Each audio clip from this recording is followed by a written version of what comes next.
नमस्कार, खबरों की खबर में आपका स्वागत है। राहुल गांधी हिंदुस्तान के लिए एक नेशनल एम्बैरेसमेंट हो गए।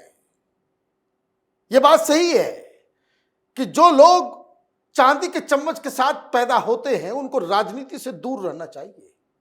वैसे लोग जो अपने जीवन में कभी पोलिंग एजेंट नहीं बने हो, कार्यकर्ता के रूप में काम नहीं किया हो, उसको नेता नहीं बनना चाहिए। अदरवाइज आप राहुल गांधी की तरह पूरी दुनिया में न सिर्फ अपना बल्कि देश का नाम बदनाम करेंगे। राहुल गांधी आज अमेरिका में हैं। बोस्टन में इंडियन कम्युनिटी के सामने बातचीत करते हुए फिर वही काम कर दिया जो उनको आता है। मूर्खता पूर्वक बातें करना राहुल गांधी की आदत हो गई है। आज एक नया सुगुफा उन्होंने दिया और जो बार बार वो रटते रटते किए जा रहे हैं।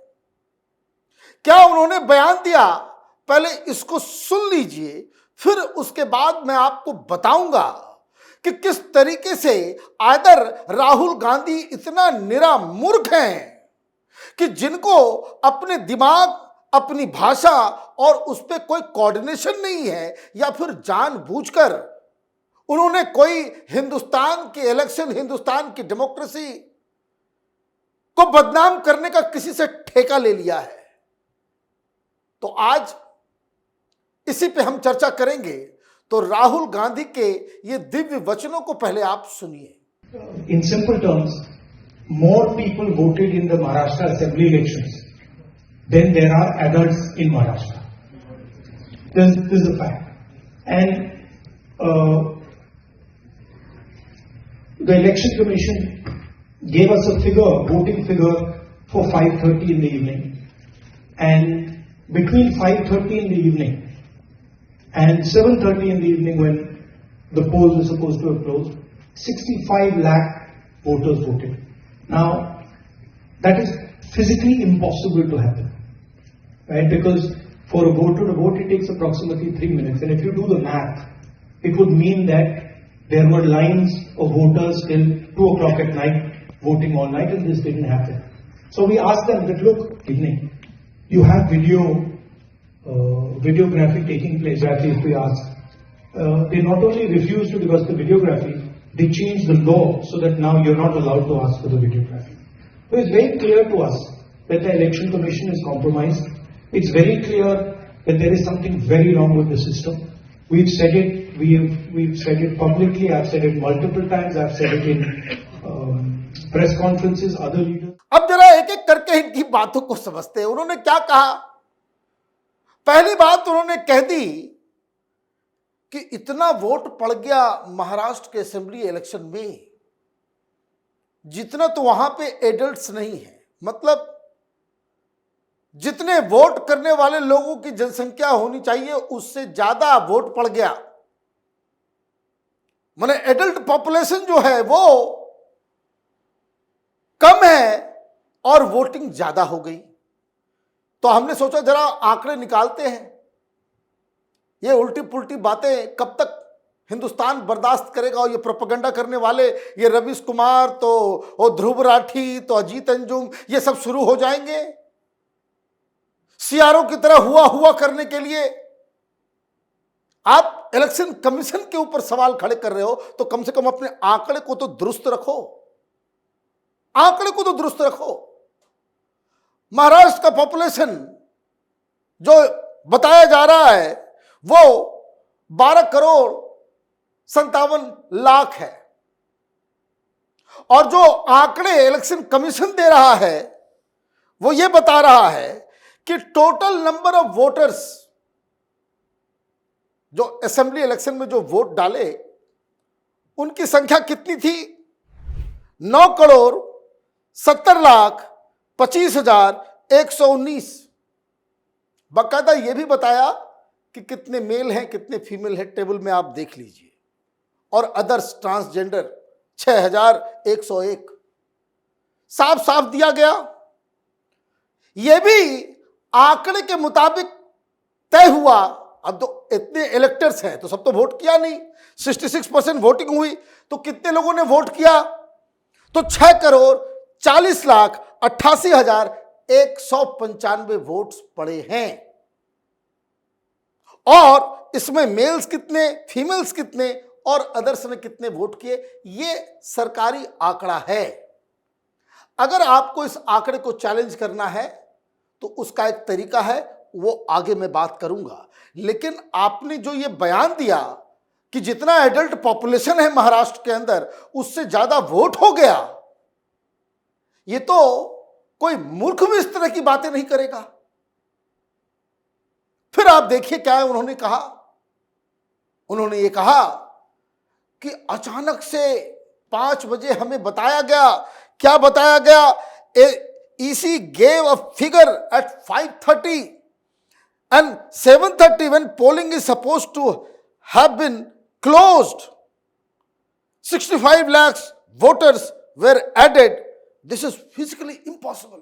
कि मुझे 5:30 बजे जो हमें आंकड़े दिए गए और 7:30 बजे जो आंकड़ा दिया गया, तो 5:30 के बाद 6:30, 7:30, 2 घंटे में 65 लाख वोट जो है वो पड़ गया। 65 लाख वोट पड़ गया 2 घंटे में। ये फिजिकली इम्पॉसिबल है।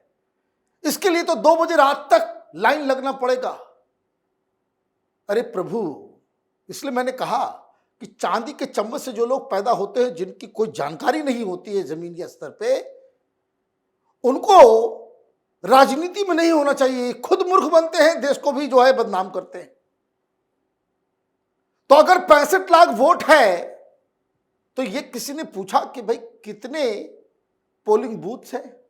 इनके दिमाग में इमेजिनेशन चल रहा है कि एक आदमी वोट करता है तो उसके लिए 3 मिनट लगता है। 3 मिनट लगता है, लाइन लगी हुई होती है पोलिंग बूथ के अंदर। कभी ये नॉर्मल तरीके से वोट किया हो तब तो क्या आप जाते हो तो सिक्योरिटी सब कुछ अलग हो जाता है। जब आप घुसते हो तो उस हिसाब से आपको 2 मिनट 3 मिनट लगता है, उसी हिसाब से जनता वोट करती है। भाई एक घुसता है, वो अपना आइडेंटिफिकेशन दिखाता है, एक और आदमी वहां उसका वेरिफिकेशन हो रहा होता है और तीसरा आदमी वोट डाल रहा होता है। और एक वो आवाज आती है, वो निकलता है तो दूसरा घुस जाता है। वोटिंग बटन दबाने की जो फ्रीक्वेंसी है वो 30 सेकंड से 40 सेकंड्स के बीच, इससे ज्यादा नहीं। आपको 2 बजे रात तक का लग रहा है। अब दूसरी चीज समझिए, 2 घंटे के डिफरेंस में 65 लाख वोट कैसे पड़ सकते हैं? इसी में बेचारे जो हैं वो पता नहीं क्या खाते पीते हैं, उसी में पूरा दिमाग लगा दिया उन्होंने। अरे भाई कोई बता दिया होता उनके कान में कि जो असेंबली इलेक्शन हुआ उस दौरान टोटल पोलिंग बूथ की संख्या थी 1,186,000। 1,186,000 का मतलब है कि 2 घंटे में अगर वोटिंग, अगर इनकी ही बात मान लें अभी, क्योंकि आगे और भी मैं एक्सप्लेन करूंगा, तो इस 2 घंटे में एक बूथ के ऊपर 60, 65 लोग, 2 घंटे में एक बूथ पे 65 लोग वोट कर सकते हैं या नहीं कर सकते हैं। हर व्यक्ति के लिए 2-2 मिनट ऑन एवरेज मान लीजिए। तो कहने का मतलब यह है कि आप तो बिल्कुल एक इलॉजिकल कुतर्क के ऊपर आप जो है हिंदुस्तान के इलेक्शन कमीशन, इलेक्शन प्रक्रिया और सब कुछ को बदनाम करने में जा रहे हैं। तो ये कैसे है? और सारे कांग्रेसी टीवी वालों को देख रहे हैं, भाग रहे हैं कि भाई अब कौन अब इस पागलपन को डिफेंड करे।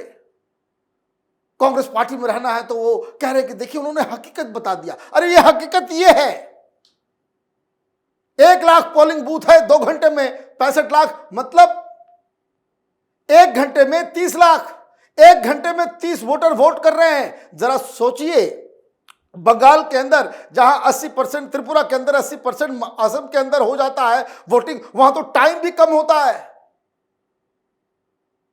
तो ये बेकार की बातें ये लोग कर रहे हैं और इसको डिफेंड किया जा रहा है। वैसे मैं आपको बता दूं कि जो डिफरेंस है, जो बताने की कोशिश करें कि there is something very problematic in the system. जो सिस्टम के ऊपर सवाल खड़े कर रहे हो तो अपनी पार्टी के अंदर ही सवाल खड़े करो। पहले अपनी पार्टी के लोगों से पूछो कि पैसे खा करके उसका नशा कर लेते हो या फिर कोई पोलिंग बूथ के अंदर रहता भी है या नहीं रहता है तुम्हारी पार्टी का। क्यों? क्योंकि पोलिंग बूथ के अंदर हर पार्टी का, हर उम्मीदवार का एक रिप्रेजेंटेटिव होता है। वो रिप्रेजेंटेटिव लास्ट में फॉर्म को साइन करके आता है, कितने वोट्स पड़े, कितना वोट मेल का, कितना फीमेल का, हर बूथ का, और उसके ऊपर दस्तखत होता है। तब जाकर के ईवीएम को बंद किया जाता है उसके सिग्नेचर के बगैर। और यहां तक प्रावधान है कि उस ईवीएम के ऊपर कोई उम्मीदवार, उसका नुमाइंदा ये चाहता है कि हम अपना एक सील लगा दे तो वो सील लगाने के लिए वो मुक्त रहता है। और जब काउंटिंग होती है तो उसी कागज को जो आपकी पार्टी के लोगों ने साइन किया कि इस ईवीएम के अंदर इतने वोट पड़े हुए हैं, वो टैली किया जाता है, तब खुलता है।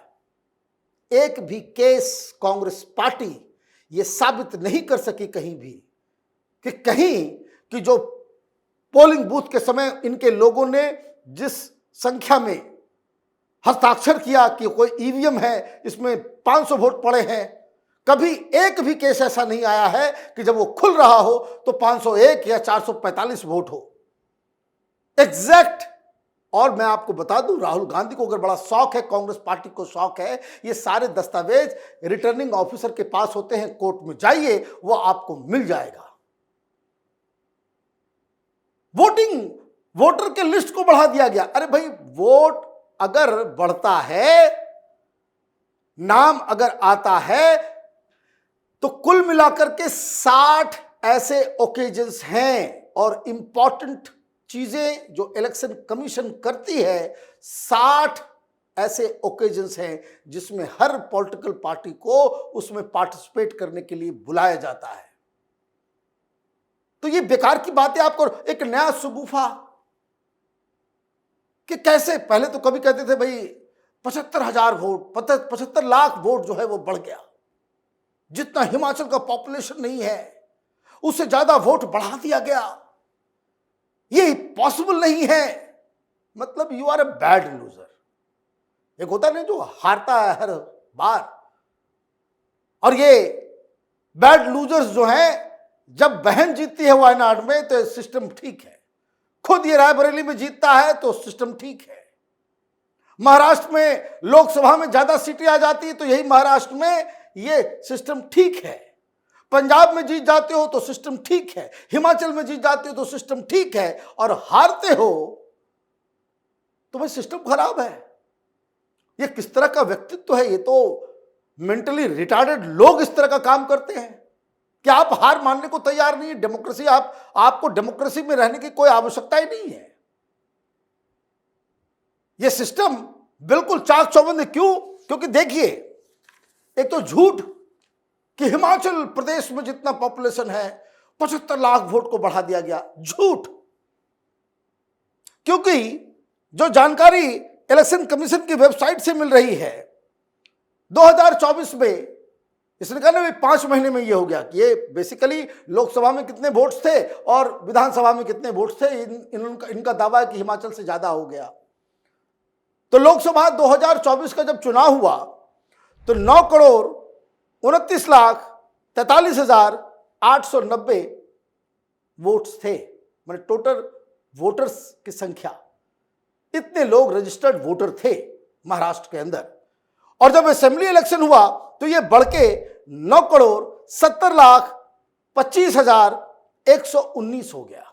कहां ये बोले 70-75 करोड़ बढ़ गया, लाख बढ़ गया, टोटल कितना है आप इसको घटाइए, देखिए कितना है, 40,81,229। मतलब इसको अगर आप डिवाइड कर दें 1,01,86 पोलिंग बूथ से, तो हर पोलिंग बूथ पे, हर पोलिंग स्टेशन पे 40 वोट बढ़ रहे हैं।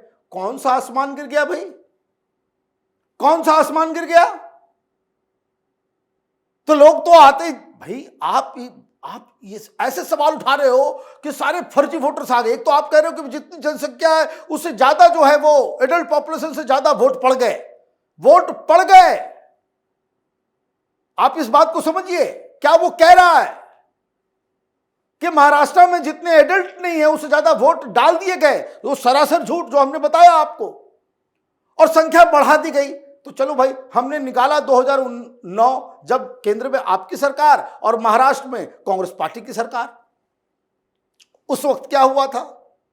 उस वक्त जो डाटा है 2009 के लोकसभा इलेक्शन का, उस समय 7,29,54,060 वोट्स थे लोकसभा में।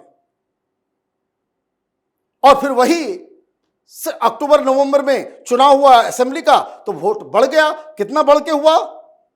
7,68,68,312। मतलब 15 साल पहले 30,14,252 वोट्स एडिशन हुए थे। आपकी सरकार थी 15 साल पहले, अब तो जनसंख्या वो तो तेजी से बढ़ता है, तो जो 15 साल पहले 30 लाख वोट ऐड हुए थे वो फर्जीवाड़ा था। उस समय जो पोलिंग बूथ की संख्या थी 84,000,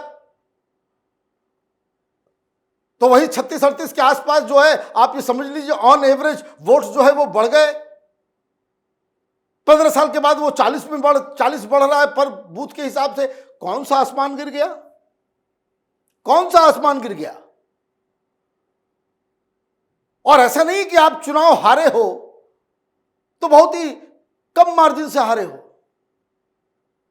आप अपना वोट परसेंटेज देखो, रसातल में चले गए। तो कहने का मतलब यह है कि राहुल गांधी अभी भी पता नहीं क्या मेंटल स्टेटस है इनका। बंगाल में एक भी सीट नहीं मिलती, ये सेलिब्रेट करते हैं कि देखिए हम जीत गए, मॉरल विक्ट्री हो गई। लोकसभा में हार हो जाती है, 99 पे आप लटक जाते हो, आप बाहर आकर के कहते हो कि हमारी जीत हो गई। तो ये व्यक्ति जब हारता है तो उसको जीत बताता है, और जब कुछ नहीं मिलता है तो ये कहता है कि भाई सिस्टम खराब है। तो ऐसे लोगों को तो डेमोक्रेसी इन लोगों के लिए सूटेबल नहीं है। इन लोगों के लिए डेमोक्रेसी बिल्कुल सूटेबल नहीं है, और नेतागिरी तो छोड़ ही देना चाहिए इन लोगों को। भाई सबसे पहले आपको सवाल पूछना चाहिए अपने अपने पार्टी लीडर से। सारा कागज लेकर के जाइए सुप्रीम कोर्ट। इलेक्शन कमीशन बार बार सारी चीजों को बता रहा है, लेकिन फिर वही ढाक के 3 पात। विदेश जाते ही हिंदुस्तान को गाली देने का शौक पैदा कर लिया राहुल गांधी ने। अब 2 दिन वहां पे कुछ और तमाशा करेंगे और उसके बाद 4-5 दिन के लिए गायब हो जाएंगे। आप देखिएगा 2 दिन के बाद खबर नहीं आएगी कि राहुल गांधी कहां गायब हो गए। तो ये जो राहुल गांधी, कांग्रेस पार्टी और उसके समर्थित मीडिया ये इलेक्शन कमीशन के ऊपर जो सवाल खड़ा करता है, वो बेसिकली हिंदुस्तान की डेमोक्रेसी के ऊपर अत्याचार कर रहे हैं। लोग जो अपने मन मुताबिक वोट करते हैं उनका अनादर कर रहे हैं। डेमोक्रेसी में जो पार्टी, जो लीडर जनता का अनादर करता हो वो कभी चुनाव नहीं जीत सकता। आप देखते रहिए कैपिटल टीवी। हमारे वीडियोस को लाइक कीजिए, शेयर कीजिए और हमारे चैनल को सब्सक्राइब कीजिए। धन्यवाद।